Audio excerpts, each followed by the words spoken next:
Ciao a tutti, sono Mia. Oggi voglio raccontarvi una storia che mi ha sorpresa completamente. Una storia di una bicicletta, di una città che non conoscevo per niente e di una giornata che non avrei potuto immaginare nemmeno nel mio sogno più bello. Tutto è iniziato in primavera, una mattina di aprile. Stavo camminando per le strade di Bologna, una città che avevo visitato per la prima volta nella mia vita. Ero arrivata il giorno prima per un piccolo viaggio da sola. Niente hotel di lusso, niente tour organizzati, solo io, il mio zaino e una lista di cose che volevo vedere. Bologna mi aveva già colpita subito. Quei lunghi portici che coprono i marciapiedi, i palazzi rossi e arancioni, il profumo di ragù che usciva dai ristoranti anche la mattina presto. Era una città viva, calda, piena di energia. Mi sentivo curiosa come una bambina. Ma Bologna è anche grande e io volevo vedere tutto: il centro storico, le due torri, il mercato di mezzo, la basilica di San Petronio. Non era possibile fare tutto a piedi in un solo giorno e prendere l'autobus non mi piaceva molto. Volevo libertà, volevo muovermi come volevo, fermarmi quando volevo, esplorare anche le strade piccole e nascoste. Poi, mentre passavo vicino a Piazza Maggiore, ho visto un cartello. Era scritto in italiano e in inglese, con una piccola freccia che indicava una stradina laterale. Ho guardato il cartello, ho guardato la stradina, ho pensato un secondo e poi ho detto a me stessa: perché no? Non avevo mai noleggiato una bicicletta da sola in una città straniera. Di solito andavo in bicicletta solo a casa mia, dove conoscevo ogni angolo, ogni salita, ogni semaforo. L'idea di pedalare in una città nuova mi sembrava un po' avventurosa, forse anche un po' spaventosa. Ma mi sono avvicinata lo stesso. Il negozio di noleggio era piccolo, carino. C'era una vetrina con qualche bici esposta e fuori, davanti alla porta, una fila di biciclette di diversi colori. Gialle, blu, verdi, rosse. Sembrava quasi un arcobaleno su due ruote. Sono entrata. Un giovane uomo mi ha accolta con un sorriso. Si chiamava Marco, o almeno così diceva il suo cartellino. Era alto, con i capelli ricci e un maglione verde. Aveva quella faccia simpatica di chi è abituato ad aiutare le persone tutti i giorni. «Buongiorno, vuole noleggiare una bicicletta?» mi ha chiesto.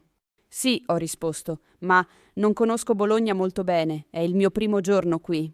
Marco ha sorriso ancora di più. «Perfetto, allora lei è nel posto giusto». E così è iniziata la mia avventura bolognese su due ruote. Marco mi ha spiegato tutto con molta pazienza, prima di tutto che ho dovuto scegliere il tipo di bicicletta.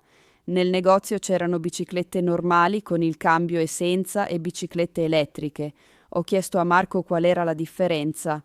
Con la bici elettrica, ci ha detto, si pedala ma il motore aiuta, ottima per chi non è molto allenato o per le salite. Con la bici normale si fa tutto con le proprie gambe, più fatica ma anche più soddisfazione. Io mi sono sentita coraggiosa quel mattino. Ho scelto la bicicletta normale, una bella bici blu, leggera, con il cestino davanti per mettere la borsa. Poi è venuta la parte burocratica. Ho dovuto mostrare il mio documento di identità. Ho lasciato anche un deposito in contanti come garanzia. Marco me lo ha spiegato bene. Se riportavo la bici intatta entro l'orario stabilito, avrei ricevuto il deposito indietro. Se invece la bicicletta avesse avuto qualche danno o se non l'avessi riportata in tempo, avrei perso una parte del deposito. Normale, ho pensato, è giusto così. Ho firmato un modulo. Non era lungo, ma l'ho letto tutto con attenzione. Ci sono momenti nella vita in cui bisogna leggere quello che si firma, anche quando si è in vacanza e si vuole solo pedalare felici. Marco mi ha consegnato anche un lucchetto e un codice. Importantissimo, mi ha detto con voce seria. La bici va sempre, sempre, sempre chiusa con il lucchetto quando la lascia, anche solo per 5 minuti. Le biciclette a Bologna vengono rubate facilmente, come in tutte le città italiane. Ho annuito. Lucchetto, codice, non dimenticare. Poi Marco ha fatto qualcosa di bellissimo. Ha preso una mappa di carta dal bancone, una mappa vera, stampata, non uno schermo, e ha cominciato a disegnarci sopra con una matita rossa. Questo è il percorso che consiglio ai visitatori la prima volta, ha detto. Ha disegnato una linea che partiva dal suo negozio, passava per le due torri, attraversava il mercato di mezzo, scendeva lungo via dell'Indipendenza e poi girava verso i Giardini Margherita, il parco più grande di Bologna. I Giardini Margherita sono perfetti per una pausa, ha aggiunto. C'è anche un laghetto, può mangiare qualcosa lì se vuole, e poi tornare da qui, più o meno in questo modo. Ha disegnato un altro percorso circolare, più corto, per il ritorno. Era una mappa semplice, ma per me era un tesoro. Ho preso la mappa, ho messo la borsa nel cestino, ho controllato che il sellino fosse alla giusta altezza, altra cosa importante che Marco mi aveva insegnato, e sono uscita dal negozio.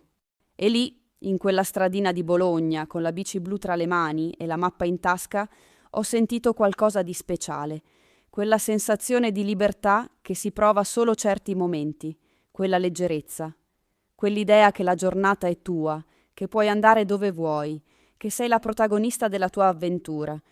Ho respirato profondamente, ho messo un piede sul pedale e sono partita.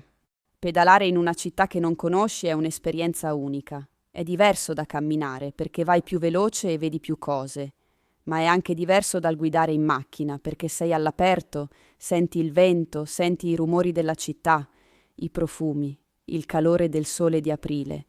Le strade di Bologna sono abbastanza ciclabili, ci sono alcune piste ciclabili segnate a terra, anche se non sono sempre larghe o perfette. Bisogna stare attenti ai pedoni che attraversano senza guardare, ai motorini che passano veloci e ai sanpietrini, quei piccoli cubetti di pietra che rendono alcune strade un po' irregolari sotto le ruote. Ma dopo i primi 10 minuti mi ero già abituata, avevo trovato il mio ritmo. La prima tappa è stata le 2 torri, la Torre degli Asinelli e la Torre Garisenda, 2 simboli di Bologna. Ho lasciato la bici, l'ho chiusa con il lucchetto, come mi aveva detto Marco, e mi sono fermata a guardare. Erano imponenti, un po' inclinate, con quella pietra scura che sembrava raccontare secoli e secoli di storia. Ho scattato qualche foto, ho guardato su verso la cima della torre più alta. Ho pensato ai bolognesi del Medioevo che costruivano queste torri come simbolo di ricchezza e potere. Affascinante. Poi sono ripartita. Il mercato di mezzo è stato la mia seconda tappa. Un mercato coperto, pieno di bancarelle con salumi, formaggi, pane fresco, frutta, verdura e specialità bolognesi. Ho comprato una piccola porzione di mortadella, la vera mortadella di Bologna, non quella industriale, e l'ho mangiata camminando tra le bancarelle. Era morbida, delicata, con quei pezzetti di pistacchio che sembravano piccoli gioielli rosei. Dovete sapere una cosa sulla mortadella bolognese. È molto diversa da quello che si vende nei supermercati di tutto il mondo con quel nome. Quella originale ha una consistenza quasi cremosa, un profumo intenso e una dolcezza particolare. Una volta che l'hai mangiata là, non riesci più a mangiare l'altra. Ma torniamo alla mia bicicletta che mi aspettava pazientemente legata fuori dal mercato. Avete mai noleggiato una bicicletta in una città nuova? Avete mai pedalato per strade che non conoscevate? Se sì, sapete già di cosa parlo. Se no, vi consiglio di provarlo almeno una volta nella vita.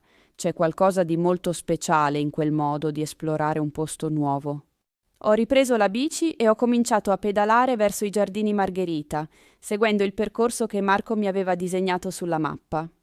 Sono uscita dal centro storico e ho attraversato alcune strade residenziali più tranquille, dove i bolognesi vivono la loro vita normale. Bambini che giocavano sui marciapiedi, signore anziane che portavano le buste della spesa. Un gatto arancione seduto su un muretto che mi guardava passare con quella superiorità tipica dei gatti. La salita verso i Giardini Margherita era l'unica parte faticosa del percorso. Non era lunghissima, ma abbastanza ripida da farmi sentire i muscoli delle gambe. Per un momento ho quasi rimpianto di non aver scelto la bici elettrica, solo per un momento. Poi sono arrivata in cima e me ne sono dimenticata completamente. I Giardini Margherita erano bellissimi, un grande parco verde con alberi enormi, viali larghi, famiglie che passeggiavano, coppie sedute sull'erba, bambini che correvano intorno a un laghetto.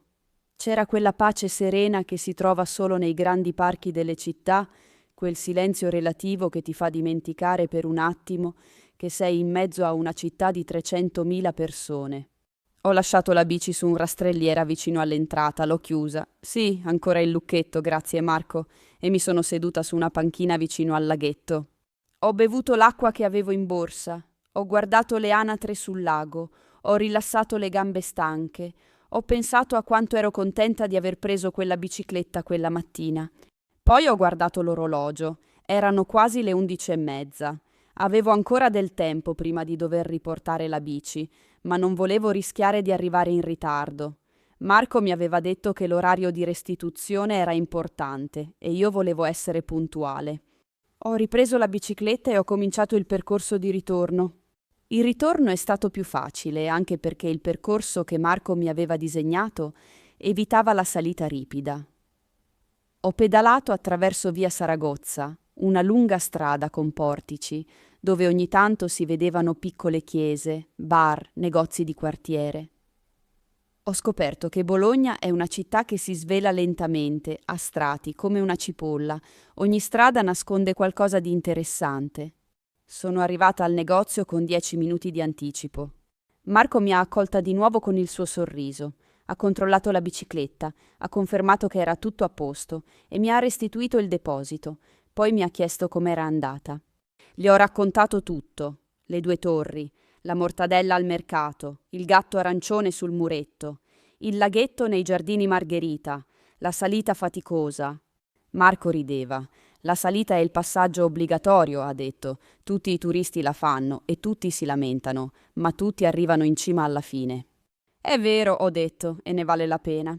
Prima di uscire gli ho chiesto se aveva qualche altro consiglio per il pomeriggio, visto che avrei continuato a esplorare Bologna a piedi. Assolutamente, ha detto. Non perda la biblioteca Sala Borsa in Piazza del Nettuno. È una biblioteca dentro un palazzo storico, con un pavimento di vetro da cui si vedono i resti romani sotto. E se ha ancora fame, provi i tortellini in brodo la sera. Non i tortellini con la panna, quelli sono un'eresia a Bologna. Ho riso, capito, tortellini in brodo, niente panna. Niente panna, mai, in nessun caso. Sono uscita dal negozio con la mappa di carta ancora in mano, già piena di appunti scritti in fretta, nomi di posti, orari, consigli di Marco, e con quella sensazione bellissima di chi ha vissuto una mattina piena, autentica, diversa. Bologna mi aveva sorpresa, non solo per la sua bellezza e la sua storia, ma anche per la sua energia, per la sua vivacità, per quel carattere quasi universitario che si sente in ogni angolo. Bologna è una città giovane nell'anima, anche se antica nei muri. E quella bicicletta blu era stata la chiave perfetta per entrare dentro quella città. Quella sera, seduta in un piccolo ristorante vicino a Via dell'Indipendenza, ho mangiato i tortellini in brodo. Erano esattamente come Marco aveva promesso, piccoli, delicati, avvolti in un brodo caldo e profumato che sapeva di casa, di tradizione, di cura. Ho chiuso gli occhi al primo cucchiaio. Poi ho pensato che la vita, a volte, ti sorprende nel modo più semplice. Non hai bisogno di grandi programmi o di viaggi complicati. A volte basta un cartello su una stradina, una bicicletta blu e la voglia di dire sì. Se mai capiterete a Bologna o in qualsiasi altra città italiana che non conoscete, noleggiare una bicicletta è una delle cose migliori che potete fare, non solo per muovervi, ma per sentire quella città in modo più diretto, più intimo, più libero. Le gambe che pedalano, il vento sul viso, gli occhi aperti su tutto quello che c'è da scoprire. E se avete paura di non conoscere la città, non preoccupatevi. Ci sarà sempre un Marco pronto ad aiutarvi con una mappa di carta e una matita rossa. Grazie per aver ascoltato la storia di questa mattina bolognese. È stato un piacere raccontarla e spero che vi abbia fatto venire voglia di esplorare, di pedalare, di scoprire nuove strade. Se vi è piaciuta questa storia e state imparando l'italiano con noi, lasciate un commento qui sotto. Mi piace molto sapere dove siete nel mondo e perché state imparando questa bella lingua. E se questa storia vi ha aiutato a capire qualcosa di nuovo, potete lasciare anche un like. È un piccolo gesto, ma ci aiuta tantissimo a continuare a creare storie come questa. Ci vediamo al prossimo episodio, buonasera a tutti e buona pedalata.